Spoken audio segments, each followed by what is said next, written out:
The Sabbath breaker. This man was found gathering wood on the Sabbath day while the Israelites were in the wilderness. Those who found him gathering wood brought him to Moses, Aaron, and the whole assembly. But since Moses has no idea what to do with him, they kept him in custody. Then God said to Moses, "The man must die, and the whole assembly must stone him outside the camp." So immediately the assembly took him outside the camp and stoned him to death, as the Lord commanded Moses. Ananias and Sapphira. Ananias and his wife Sapphira sold some land, but secretly kept part of the money for themselves. Ananias brought only a portion to the apostles, pretending it was the full amount. Then Peter confronted him and said the lie wasn't just to humans, it was to God himself. As soon as Ananias heard those words, he fell down and died. Then some young men came forward, wrapped up his body, and carried him out and buried him. A few hours later, Sapphira came in, unaware of what had happened. Peter asked her if this is the price Ananias and her got for the land. She lied as well, and he told her the same men who buried her husband would now carry her out too. She instantly fell dead and was buried beside her husband. The firstborn son of Judah. Lived in a way that deeply displeased God. His actions were so wicked that they stood out as an offense to God. Though the Bible doesn't spell out his exact sins, his heart was far from God's ways. One day, God's judgment came swiftly as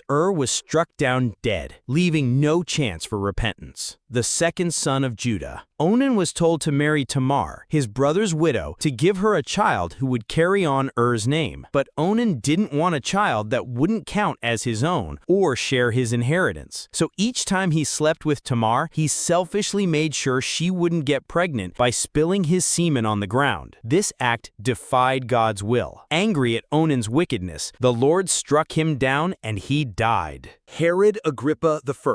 In Caesarea, Herod Agrippa I was sitting on his throne while addressing a crowd from Tyre and Sidon. His voice captivated them, and they shouted, "This is the voice of a god, not a man." Herod, swollen with pride, accepted the praise without honoring God. In that moment, an angel of the Lord struck him down, and worms began consuming his body. The false prophet. Hananiah was a prophet in Jerusalem who gave the people false hope. He claimed God would soon rescue them from Babylon, even though God had won the exile would last much longer. His words gave comfort, but they weren't true. Jeremiah, a true prophet, confronted him and said, "You've encouraged rebellion against God. Because of this, you'll die this year." Hananiah brushed it off, but 7 months later, he died just as God had said. The rotting king. King Jehoram of Judah turned his back on God, leading his people into idol worship and even killing his own brothers to secure his throne. His evil ways angered God, who sent a prophet to warn him of coming judgment. Soon after, God struck Jehoram with a terrible disease in his stomach that no doctor could cure. For 2 years, Jehoram suffered,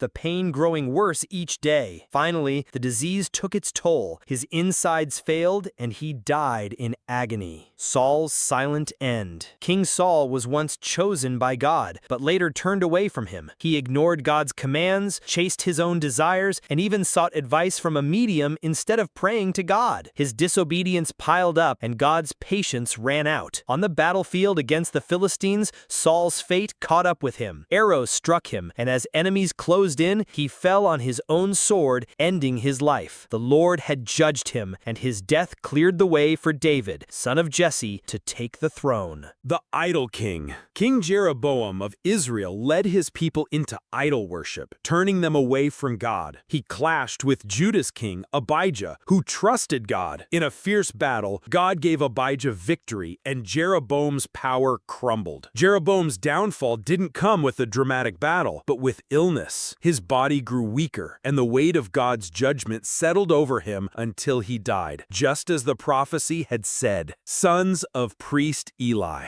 Hophni and Phinehas served at the tabernacle but acted with no fear of God. They took the best parts of sacrifices for themselves and slept with women serving there, showing complete disrespect for what was holy. Although Eli warned them and called out their wickedness, they simply ignored him. So God sent a warning. Both sons would die on the same day as judgment. Later, in a battle against the Philistines, they brought the Ark of God, hoping it would guarantee victory, but they were killed. failed, and the ark was captured. When Eli heard the news, he fell back, broke his neck, and died. God's forbidden touch. Uzzah was tasked with helping move the Ark of God, a sacred symbol of God's presence, to Jerusalem on an ox-drawn cart. As the people celebrated, the oxen stumbled at Nachon's threshing floor, and the ark wobbled. Wanting to protect it, Uzzah reached out and touched the ark to steady it. But God had commanded that no one touch the holy ark. Though Uzzah meant well, his act defied God's rule. In a flash, God's anger struck, and Uzzah fell dead beside the ark. Sons of priest Aaron, Nadab and Abihu, were chosen to serve God in the tabernacle. One day, they decided to offer worship their own way. They took their censers, filled them with fire and incense, and presented it before the Lord. But God had given strict rules about how to approach him, and their fire was unauthorized, ignoring his command. In an instant, God's holy presence flared up. Fire burst from the Lord and consumed Nadab and Abihu, striking them dead on the spot. Nabal, the rich man. Nabal was a rich but mean-spirited man who lived in Maon with his wise wife Abigail. When David, hiding from King Saul, sent men to ask Nabal for food to feed his men,